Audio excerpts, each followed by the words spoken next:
Good morning. We got our breakfast sorted out early today because the order of the day today is to visit the archaeological complex of Sungai Batu. And this is practically the highlight of the trip. So we've arrived and we're going to meet Encik Mazlan from yesterday. So here's a gang. Everyone's ready to visit. And here it is. So the entire idea of the whole Sungai Batu civilization will be centered around this thing. This is a replica of what we'll be looking at, which is the furnace, locally known as the Relau, the iron smelting furnace.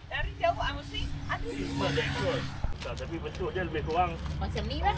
Kalau local size ni dia size kita punya size, human size. Kalau di Afrika ni tinggi. Nampak kan? Sebelah sana jabatan tanah jabatan warisan. Dia dia punya. So jabatan warisan dia beli tanah ni daripada estate punya owner. Lepas ni dia beli masa tu Rais Hakim sampai semua jalan ni. Dulu ni di bawah ni pun ada juga. Di bawah jalan. Di bawah jalan ni pun ada juga site. Dan tapi kan orang satu yang tak tahu kan.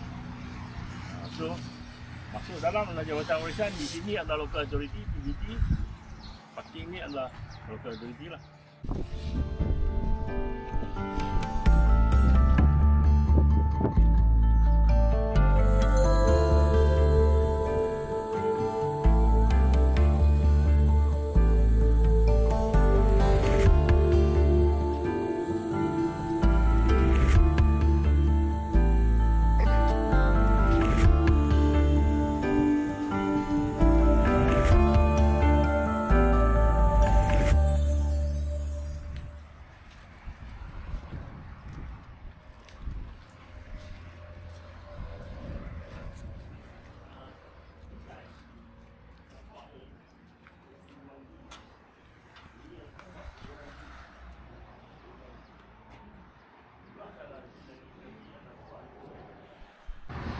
Lebih kurang plus minus 2 million rupiah. Bukan sini je, sebelah sana. Ya, okey. Kurang macam dia terus sini dulu, bandai kita pergi dapat itu.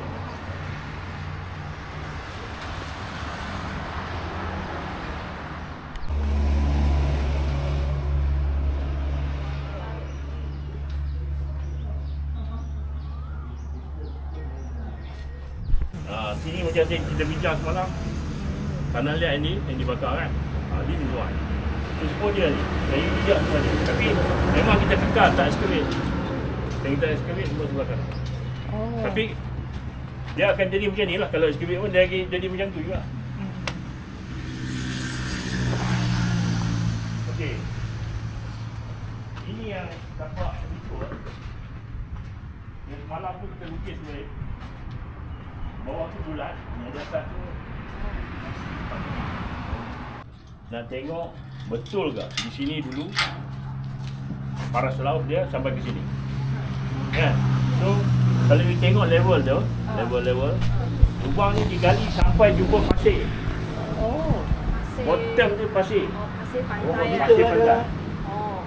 Jadi sudah berapa meter boleh dapati? Not that big. Tak dalam sangat. Pasal dulu the owner ni dia dah scrap. Dulu mula-mula hutan. Selepas itu getah. Selepas tu sawit. So dia dah scrap ni banyak lah. Dia punya dah banyak lapisan dah.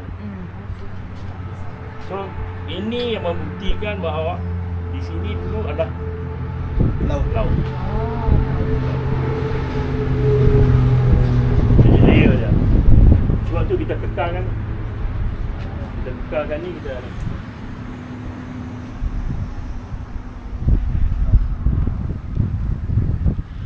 sungai tau. Sekarang ni sungai dah tinggal lah. Dulu paras daripada masuk Tanjung Dawai, you all naik boat tu semua kan, daripada sana sampai you all land pergi ke Oyster. Lepas tu ini semua sungai tu. Kalau dia tengok semua sungai. Okay. Ini adalah tapak pelabuhan ni. Ini tapak pelabuhan. Dan tapak pelabuhan ni dia menghadap ke sungai. So the boat dia punya feeder stop over di sini. Dia load ke bawah. Itu dia punya apa ni fungsi dia. Jadi kita dah jumpa tapak ricul, tapak pelabuhan. So this is of course kalau ini semua dah buat. Kalau you nak faham kita dulu macam ni lagi. This was what's left of the ancient river that used to be way bigger, that served directly throughout this complex, where finished iron ingots were then loaded into feeder boats to be brought over to the estuaries where the merchant ships await. So over the years, the river can dry up, but the geographical location will remain, meaning river will always flow to the lowest point. So whenever there's like heavy rains, storm water will always gather back at where it was before. But we are right now practically walking on the riverbed, the ancient riverbed. It used to be the site of the river, but what's left now is just ditches. Tadi buat kajian ada kapal. Saya ingat kapal macam tu lah. Ada apa? 6, lebih kurang 6 biji. 6 biji kapal Dimension dia macam mana? Itu feeder. Oh, feeder from the Tetapi jumpa dia punya yang kekal tu nail lah dia. Jumpa? Nail dia jumpa? Nail tu ada. Oh. Sudah angkat keluar. Nail tu kita kekalkan dalam. Oh, kerana angkat Dia lekat di dalam dia tu. Kalau angkat dia habis proses. Macam kayu lahir kan. Habis. So tak ada bajet kekalkan. Kalau ada bajet boleh buat. Tapi di dalam air ni pun bila diselam, kadang-kadang ada dia punya baja-baja sawit apa semua tu. Betul tu. Itu ancaman dia lah. Itu dia punya threat tu. So berbagai cara untuk sama ada you angkat ataupun you kekalkan. Kalau ada satu researcher tu kata di Sweden dia pakai gelas. Kan kekal tu dia pakai gelas, dia blok gelas tu, you akan tengok dari gelas tu. Biarkan dalam. Pun berbagai cara lah. Setengah tu dia kata adalah epoxy apa tak tahu macam-macam. Macam-macam teori sana. Tak? Tu dia punya. Tapi orang Kedah dia kekalkan. Kekalkan lah. Duit tak ada duit lah. Tak ada duit jangan kacau. Mas patut semalam di Gunung Joran. So these are the remnants of the, for example, this is the administrative office sites of the harbour. So the harbour master's office and all of the other administrative office that supports port activities for exporting of the iron ingots all over the world. All happening more than 2,000 years ago. Bila dia mula explore, ni pun sama kat Celan, dia biarkan untuk kita tahu level air tu sebenarnya level dia. Ini tapak ni adalah tapak tuye, actually tuye. Dia nak buat tuye. Tuye saja. Pecahan-pecahan tuye semua mungkin di sini, kemungkinan di sini industri tuye tu dibuat di sini. Tapak ni. Sekarang. So dia akan QC kat sini. Tengok Tak ada tengok lubang tu tuye saja. Belau tak tuye lah. Kalau you tengok lubang-lubang tu. Oh. So ni tempat dia orang buat molding untuk tuye lah. Tuye dia. Kalau you korek lagi pun buat tuye. You tak kali buat betul tu buat tuye. Oh. Wah, that means berpuluh-puluh ribu berapa. So ini area ni tapak tu. Right. So this site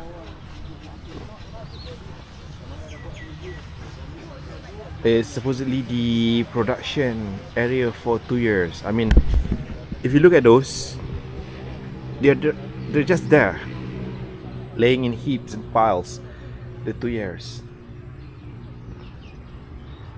It is estimated to have about 2 million tuyers in this area, and this site is one of the sites that supports the iron smelting operation, the industry, where this is probably the station where they make the tuyers, where it is actually baked as well because it's made of clay.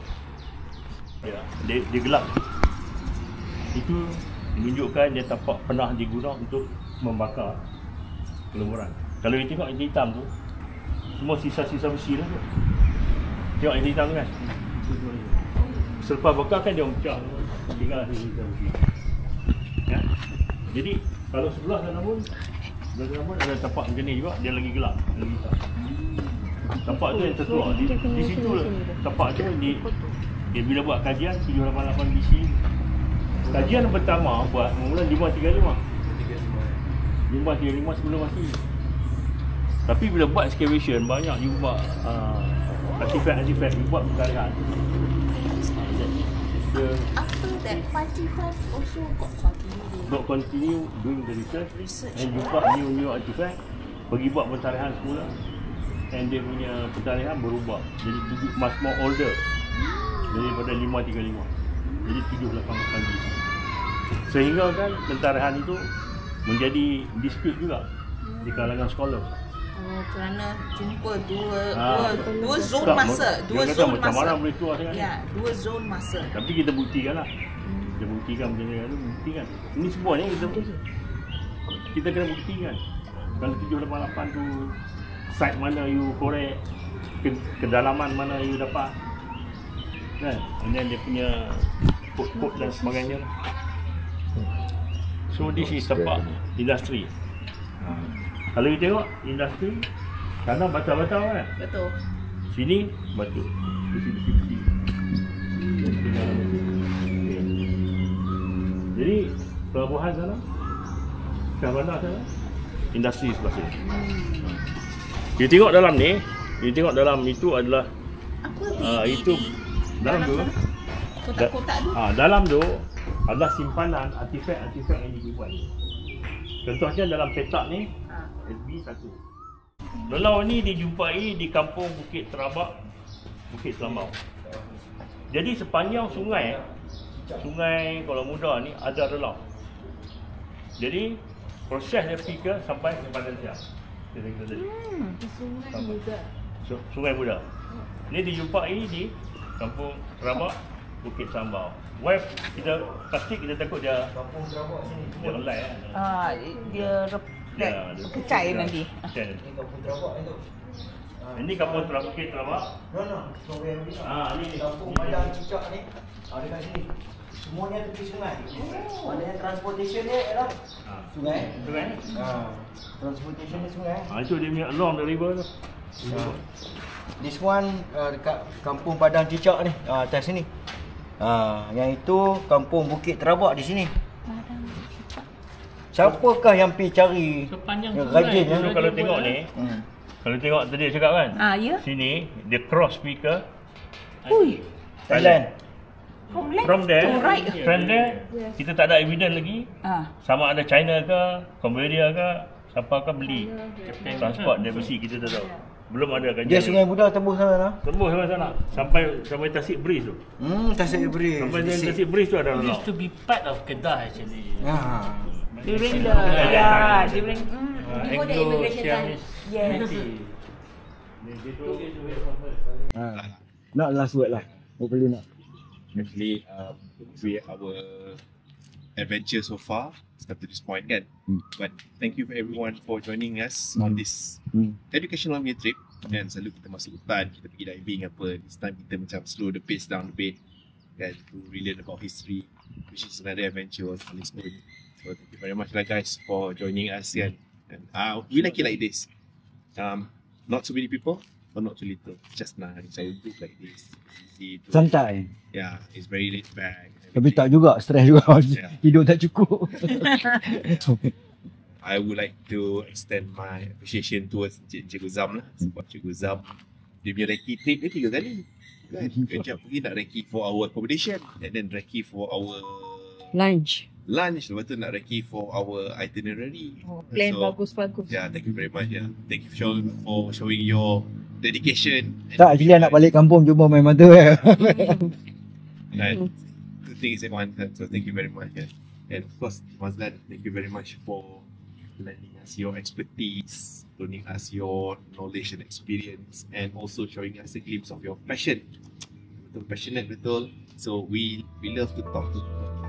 The passion is real. That's what drives you here.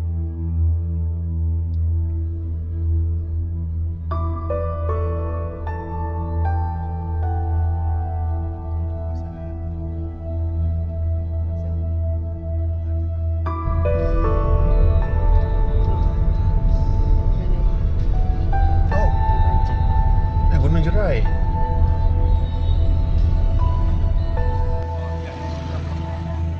Ya guys. Oh, okey. Ambil air dulu, minum dulu. Layan diri ya. Alhamdulillah. Okey.